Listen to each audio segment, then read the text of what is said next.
भावना त्या कुटुंबियांना कशी मदत केली? जवळपास 40 दिवस 39 दिवस झालेत. दीपालीताई बेळे या आपल्या मुलीबरोबर बाहेर जाताना स्कूटीवर बसून त्या ठिकाणी अपघात झाला. युटिलिटीचं काम सुरू होतं, थोडा खड्डा होता आणि त्या खड्ड्यामध्ये गाडी आदळली आणि त्या मागच्या मागे पडल्या आणि त्या नेमक्या दगडावरच पडल्या. त्यामुळे त्यांना हेड इंजुरी झाली. त्या बेशुद्ध झाल्यानंतर त्यांच्यावर तात्काळ हॉस्पिटल ॲडमिट केल्यानंतर ऑपरेशनही करण्यात आलं. पण डोक्याला अधिक मार लागला होता, जास्त मारला, रक्तस्राव जास्त झालेला होता, आतली कवटी फ्रॅक्चर झालेली होती. त्यामुळे जवळपास 39 दिवस त्या ICUमध्येच होत्या आणि कोमामध्ये होत्या. शेवटी त्यांचं निधन त्या ठिकाणी झालेलं आहे. म्हणून त्यांना घरी त्यांच्या कुटुंबियांना सांत्वन करण्यासाठी भेटण्यासाठी मी या ठिकाणी आलेलो होतो. निश्चित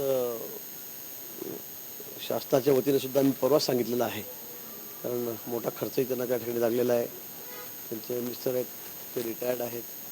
त्यामुळे शासनाच्या वतीने 5 लाख रुपयाची आर्थिक मदत माननीय मुख्यमंत्री मोदयांना मी विनंती करेन, त्यांना देण्याची व्यवस्था आम्ही त्या ठिकाणी करू. पण आपण बघतात गेल्या कालपासून परवापासून अतिशय युद्धपातळीवर खड्डे बुजवण्याचं काम, खड्डे भरण्याचं काम या ठिकाणी मी करतो आहोत. कारण कुंभमेळ्यामुळे सगळीकडे कामं सुरू आहेत, त्याची आपल्याला कल्पना आहे. युटिलिटीचे कामं जास्त सुरू आहेत, कारण सगळ्या रस्ते काँक्रिटीकरण व्हायच्या आधी सगळ्या 8-9 गोष्टी आहेत सगळ्या, त्या सगळ्या खाली जमिनीच्या खाली आम्हाला दाबायच्या आहेत. आणि त्यामुळे अनेक ठिकाणी खालीवर जमीन झालेली आहे, पुढे खड्डे झालेले आहेत, ही वस्तुस्थिती आहे.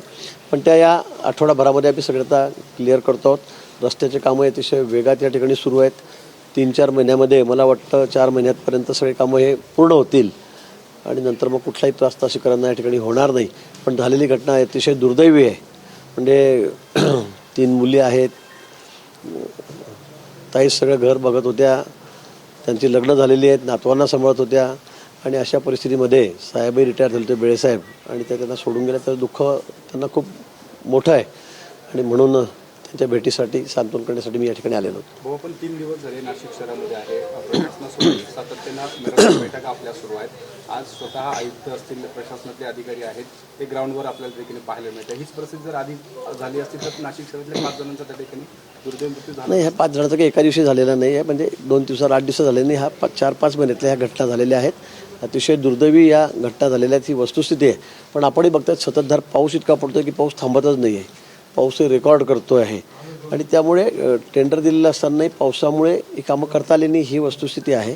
पण मला वाटतं आता वेगवेगळ्या सगळ्या पद्धती अवलंबून, वेगवेगळ्या टेक्निक अवलंबून आम्ही आता सगळे खड्डे बुजण्याचं काम हाती घेतलेलं आहे आणि कामाला वेग द्यावा, तात्काळी कामं करावी. जे रस्ते आता मोठे मोठे घेतलेले आहेत, टेंडर झालेले आहेत, ते सुद्धा सूचना आम्ही त्यांना दिलेल्या आहेत. आणि स्टार रेटच्या बाबतीमध्ये ठेकेदारांची मोठी अडचण झालेली होती. तो स्टार रेटसुद्धा, कारण डांबराच्या किमतीमध्ये जवळपास युद्ध झाल्यानंतर सुरू झाल्यानंतर दुप्पट वाढलेले आहेत. डिझेलच्या किमतीमध्ये त्यांचे कमर्शियल डिझेल आहे त्याच्यामध्ये दुपटीचा फरक पडलेला आहे. त्यांचंही म्हणणं रास्त आहे आणि म्हणून त्या बाबतीमध्ये माननीय मुख्यमंत्री महोदयांची परवानगी घेऊन आम्ही तो स्टार रेटही त्यांना दिलेला आहे. मला वाटतं आता एक 5-7 दिवसामध्ये तुम्हाला कुठेही नाशिकमध्ये खड्डे दिसणार नाही, अशी परिस्थिती नक्की राहील. आणि जे कामं, मुख्य कामं चाललेले आहेत, युटिलिटीचे कामं चाललेले आहेत, ते आम्ही आता तात्काळ करतो. रस्त्यांच्या दुरावस्थेला जबाबदार म्हणून महापालिकेचे आयुक्त असतील, अधिकारी, ठेकेदार, स्मार्ट सिटीचे CEO यांच्यावर गुन्हे दाखल करा अशी मागणी जी आहे पोलिसांकडे तक्रार एका वकिलांनी दाखल केली. नाही, पण मला असं वाटतं की आता कामं तेवढी चालू आहेत. मी ते सांगितलं की मागच्या वेळेला 3,000 कोटीची कामं झाली, त्यावेळेला एकही रस्ता आम्ही घेतलेला नव्हता. ज्यावेळेला आपण सगळे रस्ते सिमेंटचे करतो की पुढचे 30-40 वर्ष कुणाला खड्डाच बघावं लागणार नाही नाशिकमध्ये, आपल्याला कल्पना या गोष्टीची. आणि त्यामुळे खरं आहे खोदकाम चालू आहे, एकीकडचा रस्ता बंद आहे, त्यामुळे ट्रॉफिक एकाच रस्त्याने चाललेली आहे, त्याच्यामुळे हेवी ट्रॅफिक तिकडून चाललेली आहे, खड्डे पडलेले आहेत, ही वस्तुस्थिती आहे. पण आता शेवटी शहराचा विकासही करायचा आहे. नाशिकला म्हणजे सगळ्यात सांगतो मी, अगदी सगळ्यात सुंदर शहर आपण करण्याच्या मार्गावर या ठिकाणी आहोत आणि म्हणून हा त्रास होतो आहे, ही वस्तुस्थिती आहे. पण आता काम करत असताना युटिलिटी खालती आम्ही 8-10 सगळ्या ड्रेनेजच्या व्यवस्था असतील, वॉटर सप्लायची व्यवस्था असेल, फायबर केबल असेल, हे आम्ही सगळं आता खालून टाकतो. MNGLची लाईन आहे गॅसची, तर तीसुद्धा खालून जाते. त्यामुळे असं करत असताना खोदावं तर लागणारच आहे, कंपल्सरी खोदावं लागणार आहे. कारण आम्हाला कायमचं एकदा या सगळ्या खड्ड्यातून मुक्तता करायची असेल, सुंदर शहर करायचं असेल तर हे करावं लागणार आहे. त्यामुळे मला वाटतं ठीक आहे, त्यांची अपेक्षा आहे, पण मला वाटतं तसं करून चालणार नाही. तर मग नाशिक शहरामध्ये काही कामही होणार नाहीत. लोकप्रतिनिधींचं ठेकेदार ऐकत नाही, काही समन्वय घडवण्याचा आपण प्रयत्न करताय का? कारण समन्वयाने या सगळ्या गोष्टींवर त्या ठिकाणी मार्ग निघाला. मला वाटतं सगळ्यांमध्ये समन्वय आहे असं नाही आहे. काही ठिकाणी कमी अधिक असेल, काही ठेकेदार हळू काम करते, पण काल अतिशय सक्त ताकीद आम्ही सगळ्यांना दिलेली आहे. आपणही बघितलं, तुम्हाला समोरच ठेवलं होतं. सगळ्यांच्या समोर आम्ही सक्त ताकीद ठेकेदार दिलेली आहे. अधिकाऱ्यांना, कर्मचाऱ्यांना सक्त ताकीद दिलेली आहे. मला वाटतं आता कुठेही दिरंगाई होणार नाही आणि अतिशय वेगामध्ये कामं होतील. भाऊ, काल कुंभ प्राधिकरणाच्या कार्यालयात बैठक घेतली. यावेळी आपण ठेकेदारांना जाब विचारत असताना एकीकडे नागरिकांचे मृत्यू होत आहेत, अनेक नागरिक गंभीर जखमी होतात, खड्ड्यांमुळे रस्त्यांची दुरावस्था आहे. मात्र ठेकेदार म्हणता आम्ही स्टार रेट घेऊच म्हणून. तो दिलेला आहे. मी तेच सांगितलं, स्टार रेट दिलेला आहे. मी सांगितलं ठेकेदारची अडचणी होती, ते म्हणत होते की आम्हाला स्टार रेट. कारण मी सांगितलं डांबराचे भाव दुप्पट झाले आहेत, डिझेलचे भाव जवळ कमर्शियलचे दुप्पट झालेले आहेत. त्यामुळे मी आधीच सांगितलं आपल्याला की त्यामुळे त्याला तो रेट दिलेला आहे. कालच मी माननीय मुख्यमंत्री मोदींशी बोलून त्यांना तो रेट दिलेला. त्यामुळे काही फार फरक पडणार नाही. 6-7 कोटी रुपयाचा फरक सगळ्या कामांवर पडेल. या खड्ड्यांवर छगन भुजबळांनी देखील नाराजी व्यक्त केलेली होती. तुम्ही एका व्यासपीठावर सगळ्यांनीच केलेली आहे. एका व्यासपीठावर असताना पण बोलले ना. ठीक आहे ना, तर त्यांना वाटतं ते बोललेत. आम्ही प्रामाणिकपणे काम करतोय, अतिशय वेगात काम चाललं आहे. पण मी पुन्हा सांगेल की नाशिक शहराला राज्यामध्ये सगळ्यात सुंदर शहर करण्याचा आमचा संकल्प आहे. आमचा विचार आहे की आम्ही तर देशामध्ये जसं इंदोर सिटी आहे तसंच त्यांच्या मागोमाग किंवा त्यांच्या बरोबर आम्ही आलो पाहिजे असा आमचा प्रयत्न आहे. त्यामुळे हरित नाशिक असेल, स्वच्छ नाशिक असेल, सुंदर नाशिक असेल, सुरक्षित नाशिक असेल, हा आमचा प्रयत्न आहे. आपण आता झाडांच्या बाबतीत बघतायत, आता आम्ही वृक्षारोपण करून आलो. दर रविवारी मी 10-15 हजार झाड त्या ठिकाणी लावतो आहे. मला वाटतं सर्वात हरित शहर कुठलं असेल तर नाशिक असेल, ही आमची संकल्पना आहे आणि त्यासाठी आम्ही प्रयत्न करतो. पंकजा मुंडे म्हणतात की राजकारणाचा कंटाळा आला, रिटायरमेंट घ्यावं असं वाटतं. कारण महामार्गाच्या रस्त्याच्या दुरावस्थेवरती त्यांनी हे बोलले. कुठले महामार्ग तर मला माहिती कुठल्या मार्गावर बोलले. भाऊ, नाना पटोलेंचा एक व्हिडिओ व्हायरल होतोय. कार्यकर्त्यांकडनं ते दुधानं पाय धुवून घेतात. नाना पटोलेंच्या निमित्तानं. हो, नाही मी काही बघितलेलं नाही.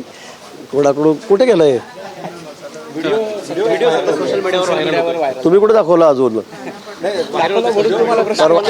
दाखवा ना तुम्ही आम्हाला.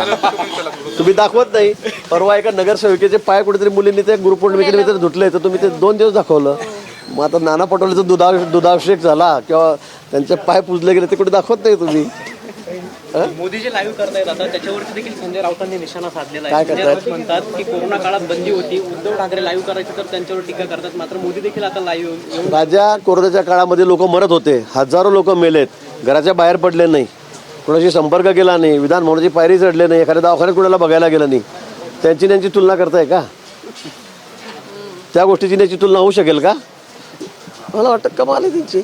संजय राऊत काही बोलतात. ज्या काळात लोकांना गरज होती अशा काळात मुख्यमंत्री असताना उद्धवजी कधी घराच्या बाहेर तरी पडले का? मी सगळं बघतोय, लॅपटॉपवर बघतोय, टी व्हीवर बघतोय. काय बघतोय? एक दिवस सुद्धा ड्रायव्हरला सुद्धा बाजूला बसवलं का त्यांनी स्वतः गाडी चालवायची. पंढरपूरनंतर स्वतः गाडी चालवत गेले. तुम्ही काय कोणाशी बरोबरी करतात? तुम्ही मोदीजींची त्यांची बरोबरी होऊ शकते. भाऊ, काल TV9 मराठीनं अभिजित दिपकेंची एक्सक्लुझिव्ह मुलाखत घेतली. यात ते म्हटले की 2019ला लोकशाहीनुसार पॉलिटिक्स बदलण्यास स्टँड घेणार म्हणून. 2019ला 29ला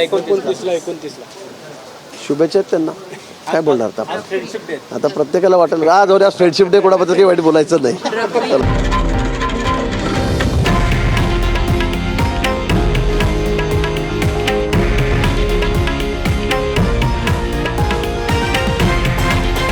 हे आहे देशातील नंबर 1 न्यूज नेटवर्क आणि आपण पाहत आहात TV9 मराठी, एकमेव.